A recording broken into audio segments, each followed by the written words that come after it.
kakusa ko, napadpad nga sa brake. Paglayan niya, inano ngayon ng mga siga-siga ron. Binibigyan ko, lumabang ka. Argabeduhin ka rito. Hindi ka pa nga nagluluko, magbabago ka na. Magluko ka muna bago ka magbago. Kahit anong pilit ko ayaw, ako na. Isama mo na ako sa away, wag mo na ako sama sa pagnanakaw, takot ako niyan. Sabi niya, wow, ang gaganda naman ng tattoo na yan, tatay. Saan ka ba natatuan yan? Ngayon lang tayo nagkaroon ng Pilipinong Yakuza. Panginoon, patawarin mo naman ako. Tsaka nakakatakot minsan yung para ka nang binabangungot. Nakita ko mukha ng tao nga na paano mamakaawa na. Tangin mo ka, ang tapang-tapang. Wala na rin ako mga kahit lapay wala o. Pinagtutulong-tulungan ako ron. Ayan, mga tama ko ng itakay. Dahil pag siga ka, hahanting ka ng hanting ng mga loko-loko ron. Kasi ang makakapatay sa'yo, siya na ngayon ang hawak doon. Para siyang namumulot na ng pera. Tutuluyan ka namin. Pero sabi niya may paraan pa naman para hindi ka namin tuluyan eh. Patin na lang yung pumatay kay Sargento. Barin mo. Mga storya ng tattoo sa kali.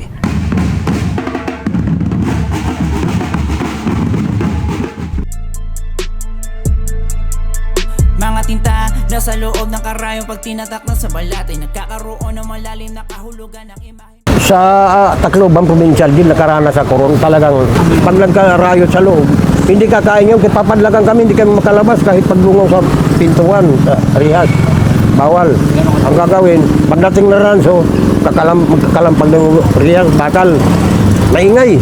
Pagdating ng pagkain, ganyang drum, tapon, tinatapon yun. Ulam, tatapon. Kung naabutan ko talaga sa city nga, maghahagis ng granada si Kaboy, Sputnik yun. Pero doon nagsisimba yun sa iglesia. Ngayon, lahat yun mamamayan, may mga 100 tao, pati ka sa mga bata. Kasi ang bintana ng simba na iglesia, dalawan, doon lahat ang dalaw. Ngayon, si Cabo, yung Sputnik na yun, talagang ano na siya sa Diyos. Aywan ko kung parang nagano na yata ang ulo nun. Ihagis na sana doon sa dalawan, may mga dalaw. Inaano na kung ano, parang ano na siya. Pagkaangat ng pin, ginano na lang sa katawan niya. Kaya nagkalatan mga laman na ganito lalaki sa kisami ng dikit. Dadalhin ka namin sa ospital, wag. Dalhin mo ako kay ministro. Pero ganito na lang siya kalaki, kaya parang bulaklak na nga, naglawitan mga balat Kaya si Granada, ginano na lang, hindi niya tinuloy pagtapon. Kasi nakonsensya siya, ubos yung dalaw rin, pati mga bata, pati lahat yun. Kasi ang gabyado ang pangkat nila. Kaya doon siya maghagis doon sa gilid ng brigada ng mga bisil. Kaya doon ang simbahan ng iglesia Iglesia yun Kamo, yun lang pinakagrabe. Inako niya lahat yun.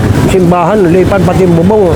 Pagdating ko sa Muntinlupa, naging prison number ko, 10753. Siya ganang tutoy, kaya naman naging ganyan yan.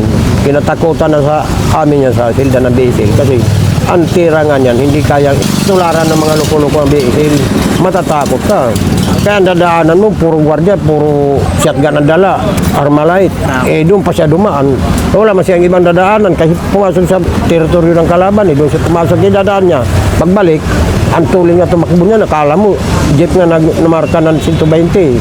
Ang tuloy niyan, grabe. Parang alay sa kanya mga kanta na tira niya. Dahil kasi siya ang pinakasikat na tirador ng BSL. Ayan ang pinaka number 1 na sikat, Tutoy. Ayan si Primo, sikat na rin yan. Matanda na yan. Sikat yan. Anong ano ba? Kaya doon sa amin hanggang gabi yan. Kaya bawal man tumira ng kasangga. Hindi pwede galawin. Lalo pat kung may pangalan ka sa pangkat. Kahit pumasok ka ron sa brigada namin, ba Sputnik ka, pumasok ka doon sa pangkat namin sa city. Hindi ka gagalawin doon, gagalang ka. So, ayun ang lakad yan, Portugal. Portugal ang lakad yan Primo. Pinalaya na lang ako kasi sa tagal ba naman isipin mo, tagal kong ilinalakad-lakad doon sa loob, papatulong na ako sa mga ano namin doon sa loob. Kaya ang karapita ko naihalo doon sa karmang karapita ng patay. Natabunan na. Dahil sa sobra ng tagal, pinalaya lang absolute pardon. Sa Muntinlupa, hindi man ako naging hari, pero naging hari ako ng Isla Putin Bato sa break. Kinakatakutan ako ron. Patay na rin ako kung hindi rin ako naging ganito.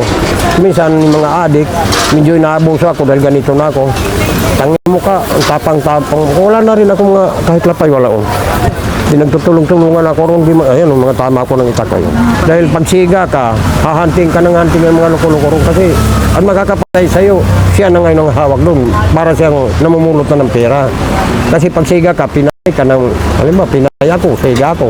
Ikaw ngayon ang papalit, siga. Kaysa ka sa'yo na matatakot. Pinagtulong-tulungan ako nung 3, kalating oras, alas 5:30 nag-umpis. May lumaya kasi sa kulungan Davao, kakusa ko, Besil. Pinakain pa ako ng palay nun, pero dahil nga kakusa ko, napadpad nga sa break. Ngayon, kay maggagamas tatanggalan damo. Magkatabi ngayon ang buntot pusa at saka ang palay. Yung kakusa ko, kapatas, wala siyang trabaho, nagtuturo lang. Pero may dala siyang itak. Talagang matalim pagkapatas, matalim ang ibinibigay itak, hindi mapurol. Ngayon, gamas ako, gamas. Palay yung hanggang dito ang taas. Ngayon, kayo dito sa likod yung kapatas, yung pinagmula na bakit ako pinagtulong-tulungan. Nabunot ko ngayon ang palay. Di nung makita ng kapatas ngayon, kakusa ko. Kusa, ano ba yan binunot mo? Sabi ko, buntot pusa. Kaya parehas ang dahon eh. Para malaman mo, hindi yan buntot pusa, palay yan. Tumutulong ang laway ko sa dahon eh. Ang layo pa eh. Nakakagat yung palay, ganyan na. Sige, nagbubunot ako, nakakagat ang palay. Tandaan mo, kusa, pag may nadaanan kang ganyan, huwag mong bubunutin, palay yan. Kaya nakakagat dito, pati bunga ko, puro putik. Hindi ka pwedeng hindi sumunod, kapatas yun eh. Hindi niya ngayon nakalain, lumaya siya. Mayroon siya rong kapatid sa Isla Puking Bato. Paglayan niya, inano ngayon ng mga siga-siga ron. Ako hindi pa naman ako siga. Para naging laman na talaga sa akin, maging matapang, kaugalian ko na. Ngayon, binigyan ko na ng patalas. Kasi bira pang bat noon. Binibigyan ko, lumabang ka. Parehas tayo nangulungan na. Argabeduhin ka rito. Pagkakusa pa naman tayo, sabi kong ganun. Sabi niya, kusa, magbabago na ako. Tangin, hindi ka pa nga nagluluko, magbabago ka na. Magluko ka muna bago ka magbago. Oo, nga magkasama tayo sa kulungan, pero hindi ka pa naman nagluko eh. Magkamto sabihin mo, babago ka. Argabyado ka na. Alalayan kita, ayaw. Talagang, kahit anong pilit ko ayaw, ako na. Naku, nang humarap ako, pinagtulong-tulungan, kaya mga sugat ko yan. Wala na akong lapay yan. May mga tama pa ako ng bar sa likod. Ipatalas. Kaya ang patalas na ang 29 kaya nakakapagod kay yung 3. Kahit saan ako pumuhit, sinusundan ako kaya bawat talong kung nasaan dala kong dingding ganito plywood. Halo-halong pangkat sa Isla Puking Bato kasi lahat ng pangkat, lahat din ng tao ng mga halang ng bitukan nandoon nakatira. Kung medyo mahina-hina ka ron, kawawa ka. Ako nga, kahit kung abuso rin ako, hindi na ako pwede tumira doon. Naalis na lang ako nung nagkasunog, kaya muntik ako nasunog. Ang dami ko na rin kamatayan na pinagdaanan. Nung dito na ako, nabangga ako nung nakarang taon dyan sa Rictop. Ayan, ulo ko puro pira. Patay na ako dinampot doon. Binangga ako ng truck.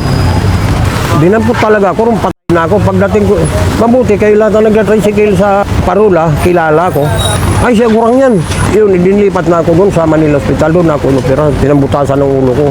Ngayon, pagdating doon, pinagpipicturean ako ng mga nurse. Sabi niya, wow. Kaya ginagalong panilansure ko ng mga nurse. Wow, Dok. Ngayon lang tayo nagkaroon ng Pilipinong Yakuza. Pilipinong Yakuza raw. Ang gaganda naman ng tattoo na yan, tatay. Saan ka ba natatuan yan? Kaya nung hindi pa nga ako balda, mahilig ako mag-short. Nagkasalubong ko doon sa may Avenida yung pulis, yung owner, ako nakabahik. Hinintuan ako. Akala ko hulihin na ako. Sabi nga, bumasa ano, kuya, saan ka ba nagpatabas ng patalo na ganyan? Pero ako nanginginig na ako sa takot, akala ko hulihin na ako. Yung pala, sisahin lang yung mga tato ko. Sabi niya, ang ganda naman ng pagkatabas ng tatay. Saan ka ba nagpayari niya ng pantalon na yan na ganyan? Sabi ko sa sir, pulo niya ng Davao. Kaya nanatila akong buhay. Hindi talaga ako maraming tirador sa break. O daper ng bangko, o daper mga grocery, ganyan. Gasolina, hindi talaga ako sumasama. Hindi ako nasama. Sama mo na ako sa away, huwag mo na ako sama yung pagnanakaw, takot ako niyan. Hahanting ka ng hanting, hindi ka titigilan kasi ang hinahabol ng tao, mga loko-loko yung pag napatay ka nila, kailangan ng papalit. Kaya ako, paupo lang ako ron, pasandal-sandal, pera. Lalo na kung sige ng gulo, yung mga may tindahan, malalaking tindahan, uyaw ka, doon ka lang magtagay sa pintuan namin. Kasi takot na. Bibigyan ako guldigil, hindi man ako uminom ng alak. Diyan ka lang, bibigyan ako ng upuan, bibigyan ako maliit na lamisang ganyan, lapagan ng pulutan. Diyan ka lang, huwag kang alis, minom ka lang, kang alis diyan. Kaya siyempre, pagka magkahabulan man, nandun ako, walang maano sa tindahan nila. Hindi wala silang takot, kaya nandun ako takot ng tao. Saka kahit hanggang dito sa Rictop, kilala ko ng mga tambay dyan. Ngayon, yung pumatay ng sarhento, hindi nila mahuli-huli yung pumatay kay Mailap, kay Hudlom. nakakatalong kagad sa dagat, parang may anting-anting. Eh, hindi lang mahuli-huli. So, paano, tuka, tutuluyan ka namin. Pero sabi niya may paraan pa naman para hindi ka namin tuluyan. Eh, ayaw ko na rin talaga makulong sa Muntinlupa. Patayin na lang yung yung pumatay kay Sargento. Barilin mo. Alam yan, lahat yan, putok yan. Sabi niya, pag ginawa mo ito, pag pumasok kami rito, hindi ka namin hulihin. Kaya maraming tropa rin yung kay, yun tangkat yung hudlom. Akala ko nga, hindi na ako mabuhay, kaya ginagapang ako. Kasi, nung mapatay ko, sumakbo kagad ako sa presinto, ayaw nga ng pulis. Ba't ka mag-surrender? Parang paborito mo yata sa Muntinlupa. Sir, gagapangin ako ron. Hindi, kami nag-utos sa'yo, ba't susurrender ka? Pero ako, inaagapan ko rin dahil may anak na ako. Dalawa ng anak ko nung mangyayari yun. Ngayon, inano ko mong pulis, sir, parang awan nyo na lang. Tuluyan nyo na ako. I-increase nyo na ako, dalhin nyo na ako ng city jail. Doon sa city jail, marami nakakulong doon. Mga BCJ, kasangga talaga ang BCJ yan. Kasangga ng BCJ. Ano man ginagawa niya ni Oka doon sa break ng mga BCJ? Kaya kung abusado ako, nananakit ako sa mga BCJ, kawawa ako rin, papatay ako ron. Ano man ginagawa niya? Sila Gurang Lulot, Limisa, Gurang Badoy, Blumentritt. Supremo, nakasawayan ko lang sa Muntinlupa, pero pupunta talaga sa amin yan lagi. Supremo. Pero siya kung tutoy talaga, isang tinutulugan namin yan, isang kinakain namin. Kasi magkasama kami ng silda sa 7-1. Nung nakalaya ako, binigyan ako ng pera, pauwiin ako sa amin. Tatawagan ka doon sa may mic doon sa brigada. Oscar Bingkula, hindi mo na yung damit sa kabanig. Parang akong tatalong ngayon. Kaya sasakyan nung papuntang Tacloban na barko, sa Pier 14, puro warena doon ng mga portil. Nung makitaan nga ako saka kurang nung galing. Sabi niya, doon ka na lang sa amin tumira sa brick. Kung may mga siga ron, papakilala ka namin. Walang gagalo sa'yo ron, yung mga porter. Kaya doon ako napadbad sa break paglaya ko. Mula ako nung nakalaya, hindi na ako nagsuot ng pantalon kasi bago mo pa ako hirap. Pero lahat naman ng mga ginawa ninyo, lahat naman yun. Pero nagsisisi talaga ako yung mga pinatay kasi malaking kasalanan sa Panginoon yun. Kaya sa 3 kong pinatay, isang pinatay ko sa laya, nakulong ako noon. Pagdating sa loob, nakapatay ako sa Abuyog, Penal Colony, nakapatay ako. Pangalawa, nakapatay ako dito sa labas ng isa, pero nakakapagsisi na ganito na ako. Sinimba kasi ako sa City Jail, may simbahan. Nagsisisi ako, yakap ko may santo sa labas ng simbahan. Panginoon, patawarin mo naman ako. Tsaka nakakatakot minsan yung para ka nang binabangungot.